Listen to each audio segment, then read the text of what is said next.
ஆந்திர மாநிலம் நந்தியால் மாவட்டத்தில் உள்ள நல்லமலை குன்றுகளில் கிருஷ்ணா நதிக்கரையில் அமைந்துள்ள ஸ்ரீசைலம் தலம் ஆன்மீக ரீதியாக மிகவும் சிறப்பு வாய்ந்தது. இது தென்னகத்தின் கைலாசம் என்று போற்றப்படுகிறது. இதன் முக்கிய சிறப்பம்சங்கள் இதோ. ஆன்மீக சிறப்புகள். அரிய சங்கமம்.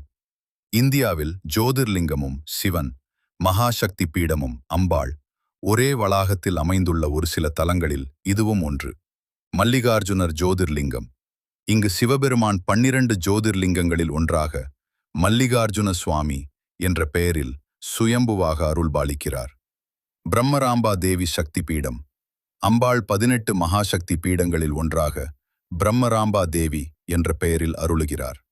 சதிதேவியின் மேல் உதடு, சில நூல்களின்படி கழுத்து இங்கு விருந்ததாக கருதப்படுகிறது.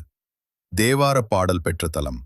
அப்பர், சுந்தரர், சம்பந்தர் ஆகிய மூவராலும் பாடப்பட்ட 275 சிவத்தலங்களில் இதுவும் ஒன்றாகும். தொன்மை.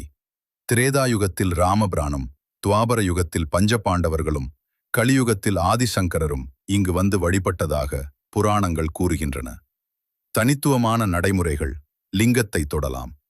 இங்கு வரும் பக்தர்கள் அனைவரும் கருவறைக்குள் நுழைந்து மூலவர் ஜோதிர்லிங்கத்தை தொட்டுத் தழுவி ஸ்பரிச தரிசனம் வழிபட அனுமதிக்கப்படுவது ஒரு தனிச்சிறப்பாகும். சாட்சி கணபதி. ஸ்ரீசைலம் சென்றதற்கான சாட்சியாக சாட்சி கணபதி கோயிலை தரிசிப்பது மரபு. இவரை தரிசித்த பிறகே ஸ்ரீசைல யாத்திரை முழுமையடைவதாக நம்பப்படுகிறது. சுற்றுலா இடங்கள். பாதாள கங்கை. கோயிலுக்கு அருகில் உள்ள கிருஷ்ணா நதியின் ஒரு பகுதி பாதாள கங்கை என்று அழைக்கப்படுகிறது. இங்கு பக்தர்கள் புனித நீராடுவார்கள். இங்கு செல்ல கயிற்று பாதை வசதியும் உள்ளது. ஸ்ரீசைலம் அணை.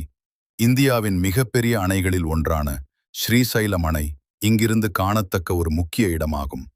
அக்கா மகாதேவி குகைகள். படகு பயணம் மூலம் இங்கு குகைகளை சென்று பார்க்கலாம். முக்கிய விழாக்கள். மகா சிவராத்திரி பிரம்மோற்சவம் பிப்ரவரி அல்லது மார்ச் மாதங்களில் 7 நாட்கள் சிறப்பாக கொண்டாடப்படுகிறது. உகாதி மற்றும் நவராத்திரி.